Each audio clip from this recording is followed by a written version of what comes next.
Hello welcome back to Janna's recipes.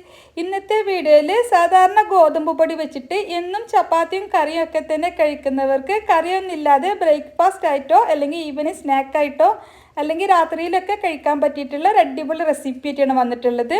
നമുക്ക് മടിയുള്ള ദിവസങ്ങളിലും അതേപോലെ കറി ഉണ്ടാക്കാൻ ടൈം ഇല്ലാത്തപ്പോഴൊക്കെ എളുപ്പത്തിൽ ഉണ്ടാക്കിയെടുക്കാൻ പറ്റിയിട്ടുള്ള ഒരു റെസിപ്പി കൂടിയാണ്. അപ്പോൾ നമുക്കിത് എങ്ങനെയാണ് ഉണ്ടാക്കുന്നതെന്ന് നോക്കാം. വീഡിയോ കണ്ടുകൊണ്ടിരിക്കുന്ന സമയത്ത് നിങ്ങൾക്ക് ഈ റെസിപ്പി ഇഷ്ടമാവുകയാണെന്നുണ്ടെങ്കിൽ ഒന്ന് ലൈക്ക് ചെയ്ത് സപ്പോർട്ട് ചെയ്യാനും ചാനൽ ഒന്ന് സബ്സ്ക്രൈബ് ചെയ്യാനും ഫോളോ ചെയ്യാനും കൂടി മറക്കരുത്.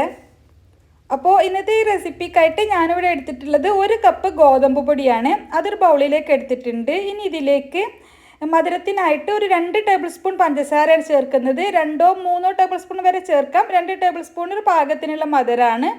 ഇനി ഇതിലേക്ക് മധുരം ബാലൻസ് ചെയ്യാൻ 2 നുള്ളി ഉപ്പ് കൂടി ചേർത്തിട്ട് ഇതെല്ലാം കൂടി ഇത് മിക്സാക്കി എടുക്കാം. ആദ്യം നന്നായിട്ട് മിക്സാക്കി വെച്ചതിന് ശേഷം നമുക്കിതിലേക്ക് ഒരു കോഴിമുട്ട പൊട്ടിച്ചൊഴിച്ച് കൊടുക്കാം. ഇനി നമുക്കിതിലേക്ക് ഈ മാവൊന്ന് കലക്കിയെടുക്കാൻ വേണ്ടിയിട്ട് ഒരു 1/4 കപ്പ് വെള്ളവും കൂടി ചേർത്തിട്ട് നന്നായിട്ടൊന്ന് കലക്കിയെടുക്കണം. 1/4 കപ്പ് വെള്ളം ചേർത്തിട്ട് നമുക്ക് മാവിൻ്റെ കൺസിസ്റ്റൻസി ഒന്ന് നോക്കുക. കുറച്ച് തിക്കായിട്ടുള്ള ഒരു ബാറ്ററായിട്ടാണ് വേണ്ടത്. ഞാൻ 1/4 കപ്പ് വെള്ളം ചേർത്തിട്ടാണ് കലക്കി എടുത്തിട്ടുള്ളത്. നല്ല തിക്കായിട്ട് തോന്നുകയാണെന്നുണ്ടെങ്കിൽ ഒരു 1-2 ടേബിൾ സ്പൂൺ വെള്ളവും കൂടി ചേർത്തിട്ട് ഒന്ന് മിക്സാക്കി എടുത്താൽ മതി. ഇനി നമുക്കിതിലേക്ക് ഒരു കോഴിമുട്ട കൂടി വേണം. അത് ആദ്യം ഒന്ന് ബീറ്റ് ചെയ്ത് മാറ്റി വെക്കാം. അതിൻ്റെ കൂടെ തന്നെ നമുക്ക് പാൻ ചൂടാവാൻ വെക്കാം. അതിലേക്ക് കുറച്ച് നെയ്യോ ഓയിലോ ഒന്ന് ബ്രഷ് ചെയ്ത് കൊടുക്കാം. ഞാൻ കുറച്ച് നെയ്യാണ് ബ്രഷ് ചെയ്ത് കൊടുത്തിട്ടുള്ളത്. ഇനി ഇതിലേക്ക് ഒരു തവി മാവ് ഒഴിച്ച് കൊടുക്കാം. മാവ് ഒഴിച്ചിട്ട് പരത്തേണ്ട ആവശ്യമൊന്നുമില്ല. ഈ ഒരു സൈസിന് വേണം മാവ് ഒഴിക്കാൻ. ഇനി ഞാൻ 2 ചെറിയ നേന്ത്രപ്പഴം കട്ട് ചെയ്തെടുത്തിട്ടുണ്ട്. വലുതാണെങ്കിൽ 1 തന്നെ മതിയാവും, കാരണം കുറച്ച് കട്ട് ചെയ്താൽ മതിയാവും. എന്നിട്ട് ഒരു 3-4-5 പീസ് നേന്ത്രപ്പഴം അതിൻ്റെ മുകളിൽ ദോശയുടെ മുകളിൽ വെച്ച് കൊടുക്കാം. എന്നിട്ട് കുറച്ച് ചിരവിയ തേങ്ങ കൂടി ഇട്ട് കൊടുക്കുന്നുണ്ട്. നമുക്ക് ചിരവിയ തേങ്ങയും നട്ട്സോ അല്ലെങ്കിൽ മുന്തിരി അങ്ങനെയൊക്കെ നമുക്ക് ഇതിൻ്റെ മുകളിൽ വെച്ച് കൊടുക്കാം.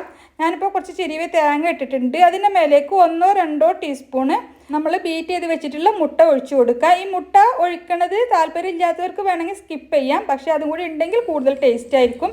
ഇനി നമുക്ക് അടച്ച് വെച്ചിട്ട് മീഡിയം ഫ്ലെയിമിൽ വേവിച്ചെടുത്താൽ മതി. ഒരു 3-4 മിനിറ്റ് കഴിഞ്ഞാൽ തന്നെ ഇതുപോലെ വെന്ത് വരും. അപ്പോൾ നമുക്ക് ഈ ദോശയുടെ മുകളിലൂടെ കുറച്ച് നെയ്യൊന്ന് ആക്കി കൊടുക്കാം. ഒരുപാടൊന്നും വേണ്ട, ഒരു 2-3 ഡ്രോപ്സ് മതി. നെയ്യിൻ്റെ നല്ല മണമൊക്കെ ഉണ്ടാകുമ്പോൾ നല്ലൊരു ടേസ്റ്റാണ്. ഇനി നമുക്ക് മറിച്ചിട്ട് കൊടുത്തതിന് ശേഷം ആ സൈഡ് കൂടി ഒന്ന് മൊരിച്ചെടുത്തതിന് ശേഷം നമുക്കിത് പാനിൽ നിന്നും മാറ്റാം. ഇതുപോലെ തന്നെ നമുക്ക് ബാക്കിയുള്ള അപ്പങ്ങളെല്ലാം ചുട്ടെടുക്കാം. പാനിലേക്ക് കുറച്ച് നെയ്യൊന്ന് ബ്രഷ് ചെയ്ത് കൊടുക്കുക. എന്നിട്ട് മാവ് ഒഴിച്ച് കൊടുക്കുക. അതിന് മുകളിലേക്ക് പഴത്തിൻ്റെ പീസ് വെച്ച് കൊടുക്കാം. ഇത് അധികം വണ്ണമില്ലാത്ത പഴമായതുകൊണ്ടാണ് ഞാൻ ഒരു 5 പീസൊക്കെ വെച്ചത്, അല്ലെങ്കിൽ 3-4 പീസ് വെച്ചാൽ മതി. അതിന് മുകളിലൂടെ കുറച്ച് തേങ്ങ ചെരുവേത് ഇട്ട് കൊടുക്കുന്നുണ്ട്. പിന്നെ നമ്മൾ ബീറ്റ് ചെയ്തെടുത്ത് മുട്ട കൂടി ചേർക്കുന്നുണ്ട്. എന്നിട്ട് അടച്ച് വെച്ച് വേവിക്കാം. മൂടി തുറന്നിട്ട് നമുക്ക് കുറച്ച് നെയ്യ് കൂടി ആക്കി കൊടുത്തിട്ട് മറിച്ചിട്ട് കൊടുത്തിട്ട് നമുക്ക് ചുട്ടെടുക്കാം. ഇതുപോലെ തന്നെ ബാക്കിയുള്ളതെല്ലാം ചുട്ടെടുക്കാം. നമുക്ക് കറി ഇല്ലാതെ കഴിക്കാൻ പറ്റിയിട്ടുള്ള ഒരു അടിപൊളി റെസിപ്പിയാണ്. എന്നും ഒരേപോലെ ചപ്പാത്തിയും കറിയൊക്കെ കഴിച്ച് മടുത്തവരാണെങ്കിലും അല്ലെങ്കിൽ സമയമില്ലാത്ത ടൈമിലൊക്കെ നമുക്ക് എളുപ്പത്തിൽ ഉണ്ടാക്കിയെടുക്കാൻ പറ്റുന്ന ഒരു റെസിപ്പിയാണ്.